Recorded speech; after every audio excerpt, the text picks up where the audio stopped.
I saw this movie called Clouds. It's about this boy who was terminal in cancer. His name is Zach Sobiek, I think.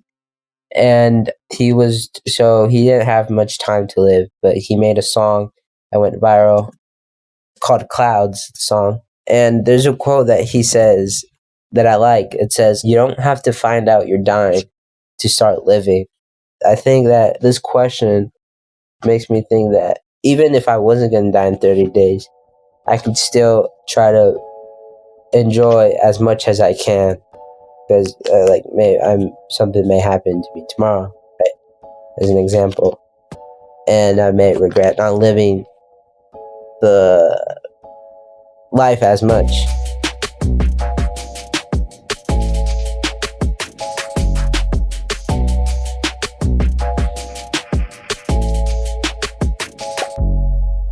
My name is Ashanti, and welcome to the Taking Off the Mask podcast, where men get real.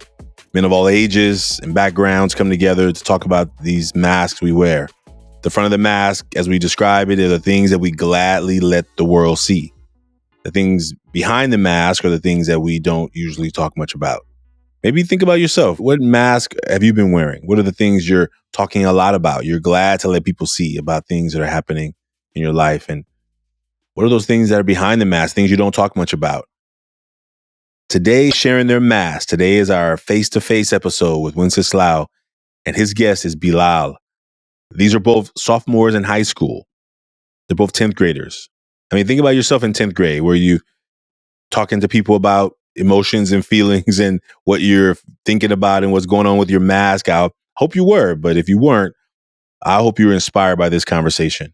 There's a quote that Wenceslao mentions in this episode from a song or from a documentary called Clouds by Zach Sobiek. And Zach Sobiek had found out that he had terminal cancer. And one of the quotes that Wenceslao brought up in this conversation is this. It says, "You don't have to find out you're dying to start living." Man, how powerful is that statement?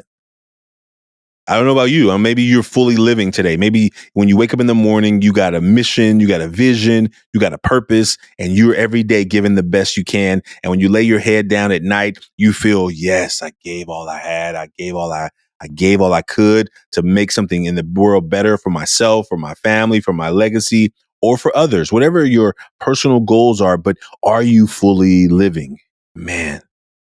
You know, if you ever lost anybody, maybe you've heard stories of what people say on their deathbed. They didn't say they wish they worked more. They don't say they wish they had more time in the office. They said, I wish I had spent time with family more. I wish I had went on vacations more. I wish I had lived more. I hope you find that thing that makes you come alive. You know, one of my favorite quotes is by Howard Thurman. He says, "Don't ask what the world needs. Ask what makes you come alive and go do that, because what the world needs is more people who have come alive."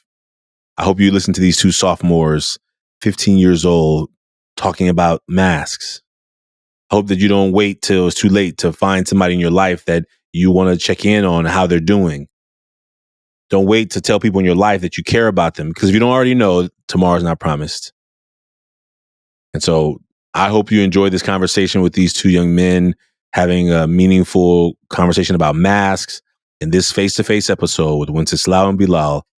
Please share it with any young people in your life. If you have any young men in your life who you feel are closed off, shut down, they don't talk about how they feel, maybe these two young men can inspire them. That is possible. If you find the right place, the right people who can sit and hold space with you, you can let some of that stuff out. And maybe you know it's a young person who wants to be on this episode, on this show. We would love to have a conversation with them and see if it's the right fit. But we're ready for more young people to share their voice in these conversations. Wenceslao is having an amazing experience of not only hosting this show, but also what he's getting to do outside of the show to continue developing his skills. You'll be hearing some more about that coming up real soon. And one more thing, you can make a mask anonymously at millionmask.org. We invite you to be a part of the movement in that way. And then maybe when you feel inspired, just share it with somebody in your life. Call them, tell them, hey, can you go make this mask also? And let's talk about this. Maybe you go first and open the door for a conversation that may be life-changing for both of you. Take care. Thank you for being a part of today's show. Bye now. Welcome back to another episode. I'm Wenceslao Soto, the host, and today I'm here with Bilal, Ryan, Connor Norwood. I've been with the Everforward Club for 2 years, I think, coming on maybe 3, and I like to play sports. Thank you for being here. It's a pleasure to have you. All right, so first we're going to start with the mask. And for the people who don't know, the mask is where we draw this figurative mask, and then we write qualities in front of the mask that we let people see, and then on the other side of the paper, we write qualities that we don't normally let people see. So we're going to take some time to do our mask. All right, let's both share the front and then this back. I'll start. So here, I'll try to draw like a tiny clown. And for the front side, I put athletic, passionate, and then quiet. Some people see me quiet, like in high school, I'm usually quiet, but around different people, I can be, open or just talkative. For my front side, I drew this little guy with his face smiling, and I put happy. I try and always have a good attitude towards to let people see. Energy and fun and funny. I kind of put that into one because I think it's always good to have energy and come into things with energy and show people. And I just like to laugh. In school, I'm always laughing, always trying to have fun. And then I put image because I feel like I have an image to uphold for my family and stuff. So I try and be well mannered and keep a good image. For the back, I just keep it simple. I wrote guilt because I still have some guilt that the things I've done in the past and said to friends.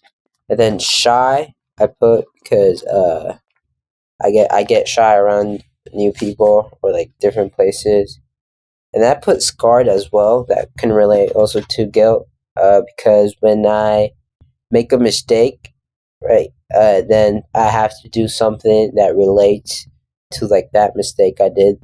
I might be scared to do it because I'm afraid that I might do the same mistake, even though I know what's right.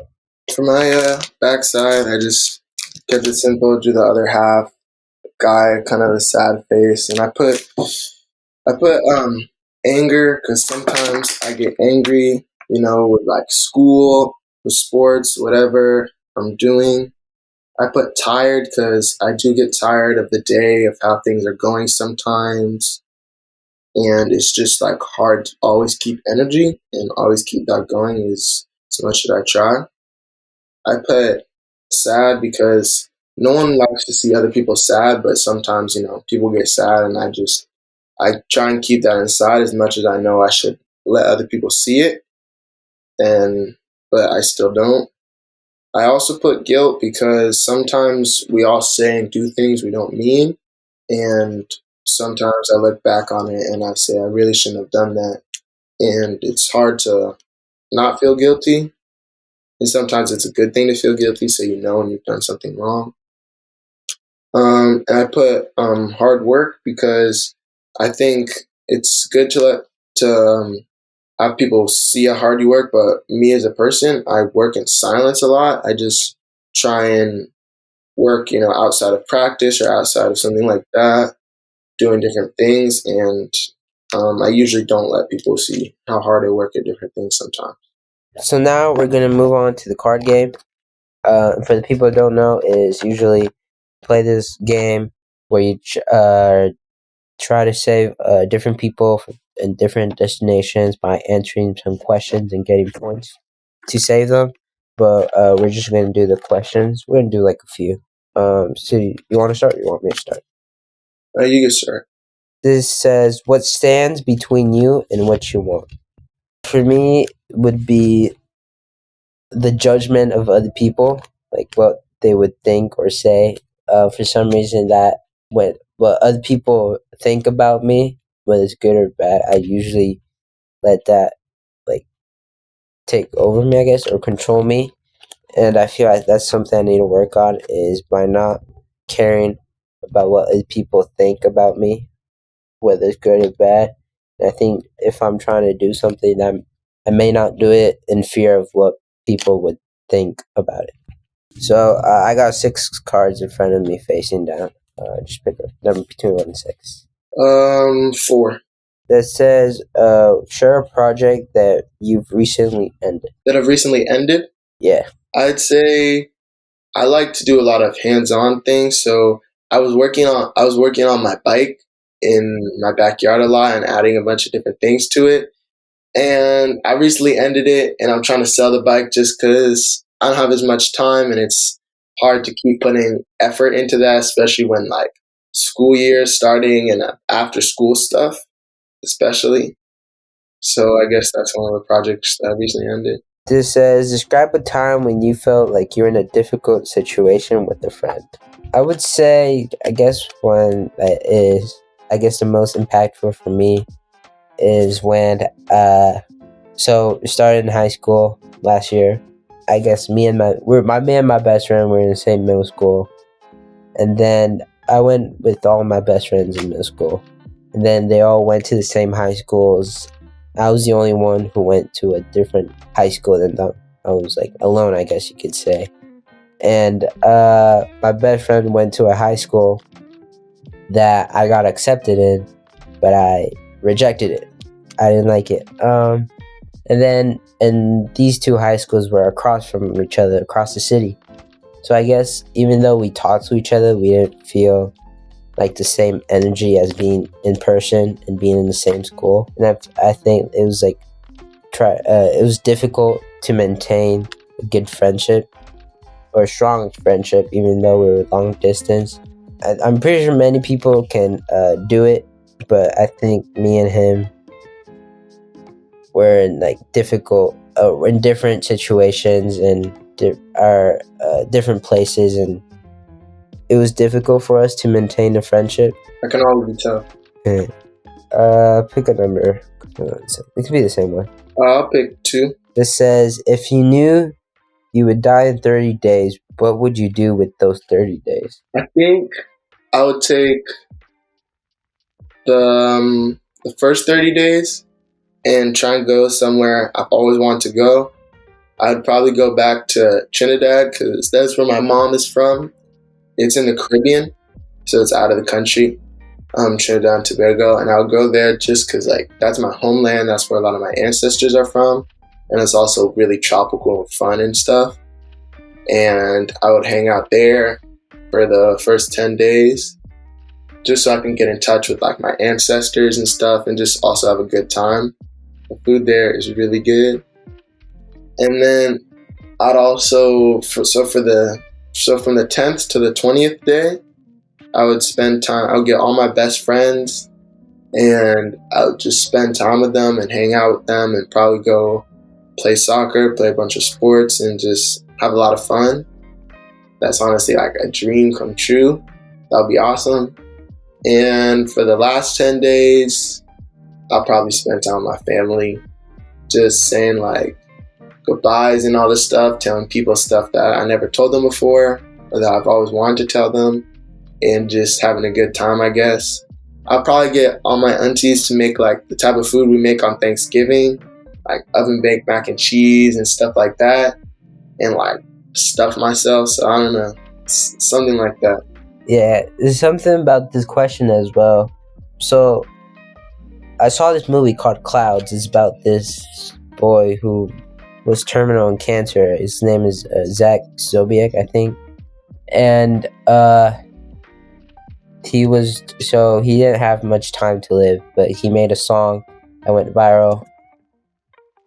It's called Clouds, the song, and the movie's also called Clouds. And there's a quote that he says that I like. It says, you don't have to find out you're dying to start living. And I think that this question makes me think that even if I wasn't going to die in 30 days, I could still try to enjoy as much as I can, because something may happen to me tomorrow, right? As an example. and I may regret not living the life as much. That's a good quote. Makes you think, like, all the stuff you want to do, and then it puts it in like a time frame, so it's even harder to do that. So we can do one more. And I got a question. Name something that you could improve your life. What's stopping you? I think for me, or something like something I would like to improve is being like a bigger role model for my brother. Since we're like a decade of age difference, he's still learning, and I'm like his big role model.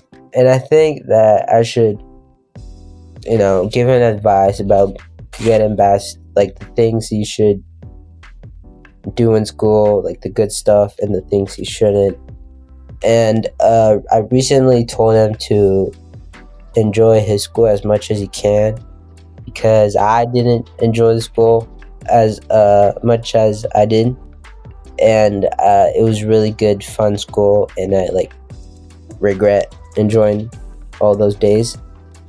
And for me, it would just be improving or being a better role model for my brother, and giving him as much as advice and help as I can. Me and my brother are 11 years apart, and he always tells me, like, what you're trying to tell your brother, like, enjoy school and do stuff like that too.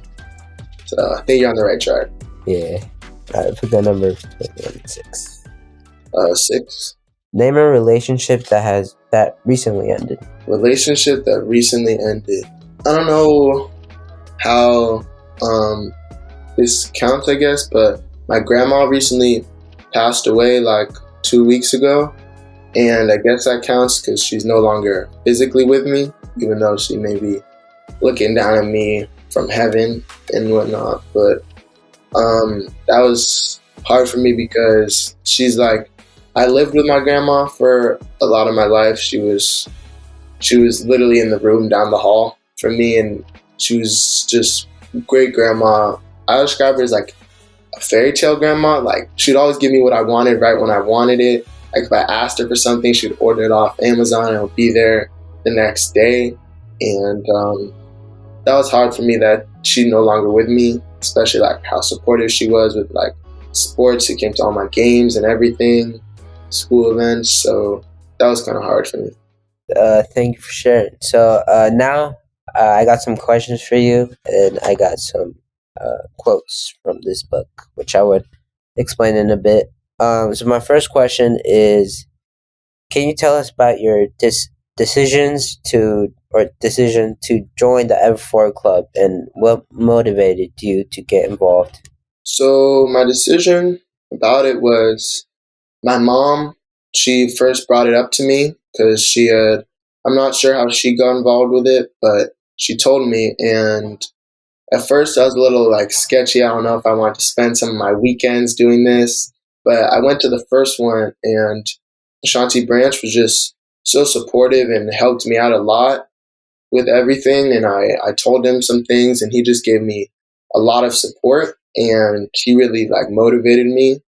And then I made a lot of friends there, and just having like a good role model like Ashanti, and having other, young boys of color and just black men around me was very helpful.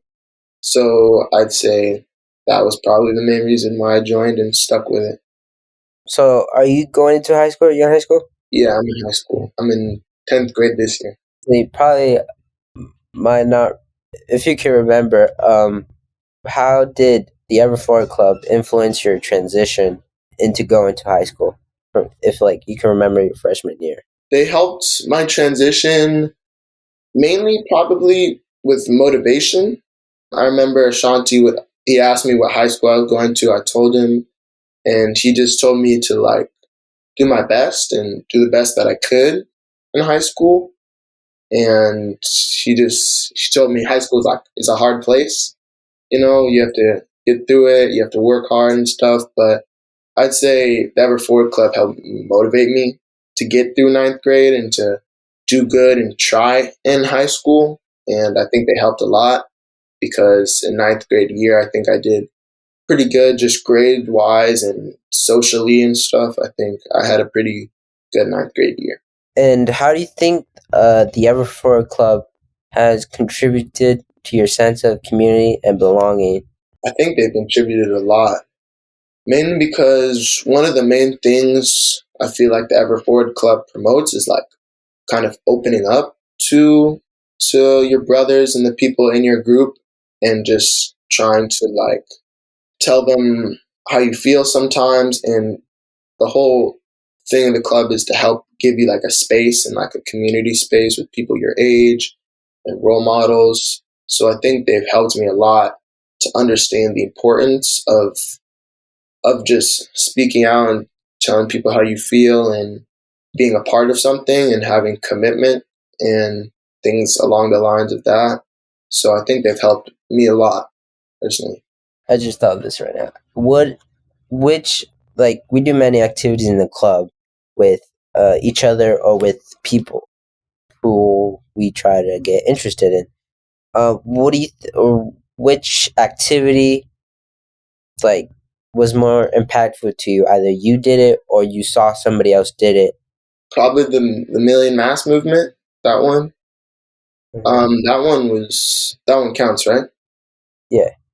Yeah, that one probably, because that one's just like, it was such a great idea. I don't know who came up with it, but such a great idea because you can, a lot of the time you don't have to say exactly, you can just draw it or write it down, and it just shows like the one face of you, the front face, how you want other people to see you, like how we talked about it earlier in the podcast. And then what you really feel when you're either not around people or you just don't want to show people. It just shows them what you really, really feel. And I think that was a great one. And then I think also all the just fun games we do. I remember at the 5K that we did, the first year I did it, we had a cookout kind of. I think it was a potluck, and there was barbecue and there's everything. And me and my good friend Hollis did the ice bucket challenge with his older brother and my older god brother, and that was just super fun. So all the fun activities that we get to do that help build community, I'd say are great. I'll just share one for me. For me, it was when we went to the South by Southwest in Texas. We were doing this presentation, and then there was many people who attended. We were in groups and tables, and then we were just talking about what we hide from ourselves, what we don't talk about. And I was in a table with many women that said how, or about their experiences they had. Like, I remember some of them said about being abused, sexual abuse, or being like not getting the same chances as other people around in the community. And it just really shows how powerful the mask is. I wouldn't guess that these women has gone through that. That was one for me. So, like, you said one that said the 5K one, but is there any other events or activities from the club that you've gained something, or like you gained an experience? I remember one, I'm not sure what it was called. I think you were there. We were at the space in downtown Oakland. We had all the different stations, and each one of us were doing a station. I was at the mask making station where people could come and just design their own mask, and then sort of we would ask them questions about what went into their mask and all the things, if there's anything special. And I think that one I just gained, well, it kind of was like helping me present. I was telling these people they could come do this and that, and also just asking questions and building community with people that I don't know at all. And that was just kind of helping my like outgoingness and it was teaching me how to talk to people and engage with them, even though these are people I've never met before, and I had to present this activity that they could do. So my other question is, what ways do you think the concept of the fear to mask might be relevant to high school? How is the mass movement relevant to high school? Yeah, like, have you noticed, like, if this fear to mask was in play or was in high school? I think I can only speak for myself, but also I feel like this happened for a lot of the other students in my high school. It's just one coming back from COVID and just wanting to be and just wanting to show like the best part of yourself or only show one way of yourself. And for me personally, I came into ninth grade and I didn't know anyone. I had one person I knew coming into the school in my grade, and I just I just showed people what I said earlier. Just like happy, uplifting, funny, always having energy, always trying to focus. And then on the inside, especially the later I got into the year, it's just like harder to uphold that. And the other side of me is just I'm tired of school. I'm angry with my teachers or with all this homework I have to do and whatnot. So I think I definitely saw that in ninth grade. Last two questions is, how do you see the Everforward Club as a resource for developing skills like communication, leadership, and building relationship, and which are the importance in both high school and beyond? I'd say I see the Everforward Club helping me with all those things.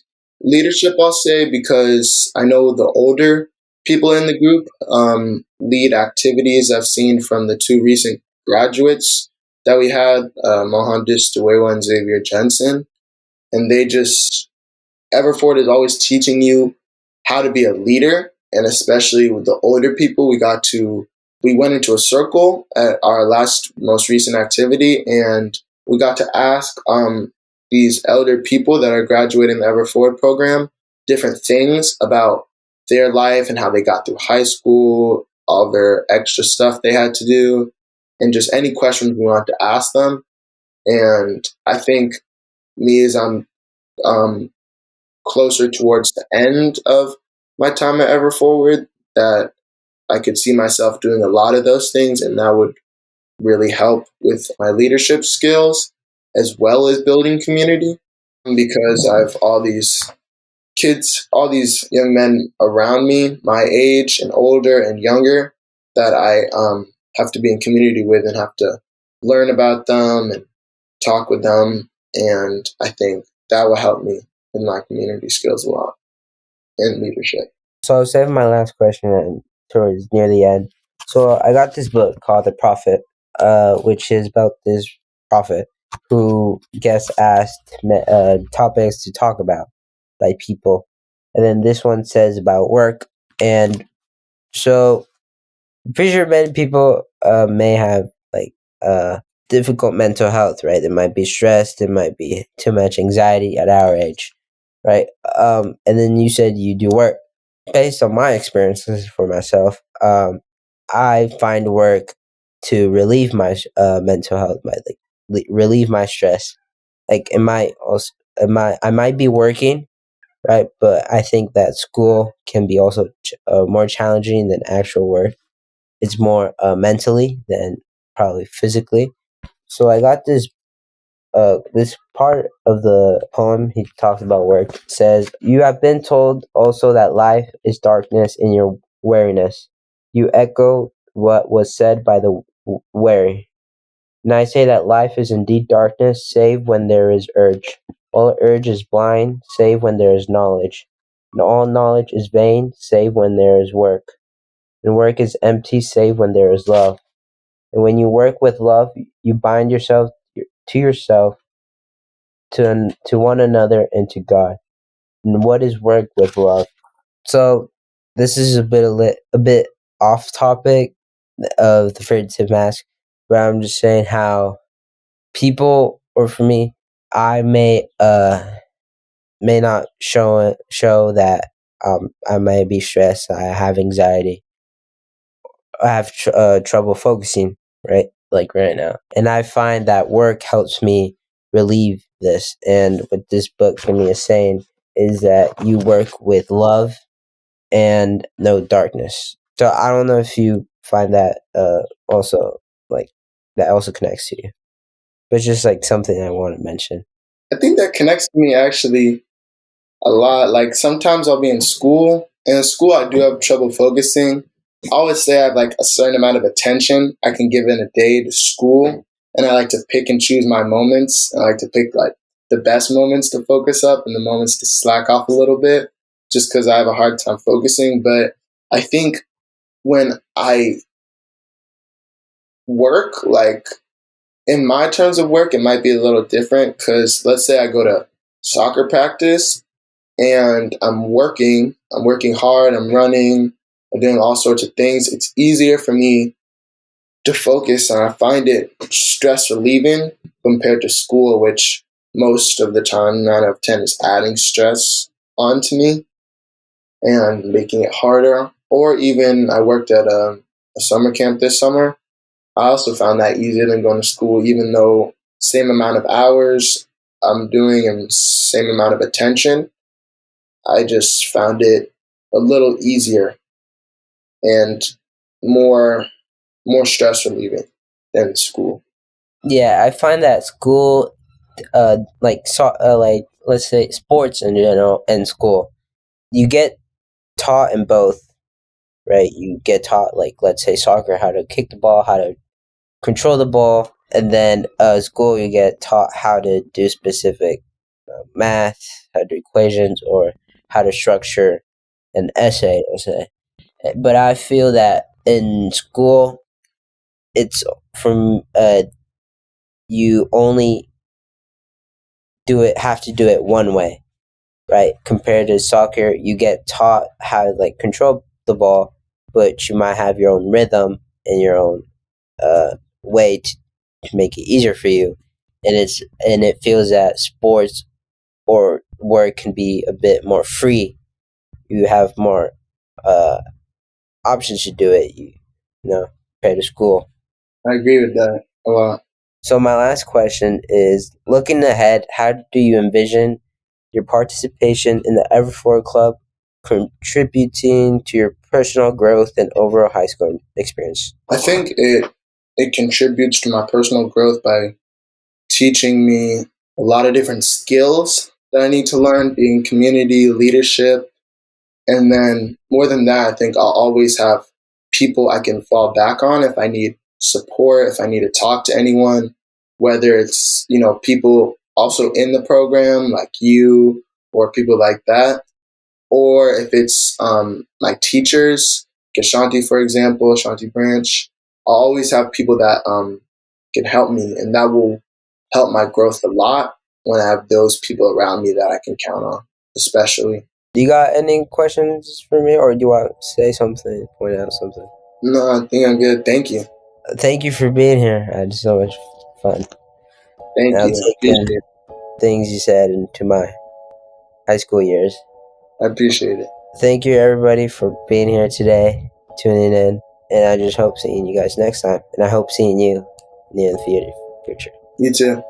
Bye. The Taking Off the Mask podcast is produced by Ryan Louie and graphics by Kelly Wong. Guests are managed by Dan Paloma, and the podcast is edited by Samuel Matingo. We'd like to thank everyone who's been a part of the creation of this podcast, and for every guest that has been a part of the show, you are now a part of the Taking Off the Mask family. The Taking Off the Mask podcast is brought to you by the Everforward Club, and if you like what you've heard today, please subscribe, write a 5-star review, and share this with someone. We look forward to having more conversations that matter. And please remember, there is more to you than anybody can see by just looking at you.